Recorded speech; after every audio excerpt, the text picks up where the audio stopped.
नमस्कार मंडळी, तू रे माझा मितवा या मालिकेच्या पुढच्या भागात आज आपण पाहणार आहोत की एकीकडे सौदामिनी अर्णवच्या विरोधात आकाशचे कान भरवायला सुरुवात करते असते. ती आता त्याला म्हणते, बघ माझ्याकडे चांगली ऑफर आहे तुझ्यासाठी. मी खूप ठिकाणाहून ऐकलं की तू खूप मेहनती मुलगा आहेस, पण तू आता मधील एक एम्प्लॉय आहेस. बघ मला जॉईन हो, तुझं भलं होईल. आकाश तिला आता म्हणतो, की जे म्हणायचं ना ते खूप छान आहे.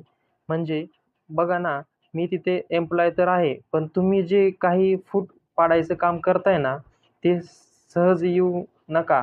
कारण तुम्ही भावामध्ये हे नातं तर कधीच तोडू शकणार नाही. तो फिकं दट आहे. हे असं बोलून आकाश तिथून निघून जातो. तिकडे आजी काळजी करत असताना त्या सगळ्यांच्या मनात असते, कधी ते दोघं येतील आणि कधी स्पर्धा सुरू होईल, अशी काळजी वाटत असते. मला नम्रताला त्या आजीला बोलवायचं चांगलं झुकवलं. तिने लगेच म्हणली, आजी आम्ही दोघं आहोत ना, ते जरी नसले आले तरी स्पर्धा जिंकू की.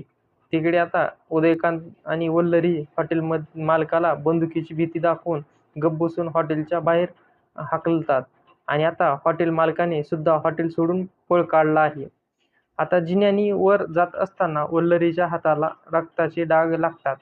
ते पाहून आता उदयकांत लगेच म्हणतो, हे डाग आता आपल्याला रमाकांतपर्यंत पोहोचतील.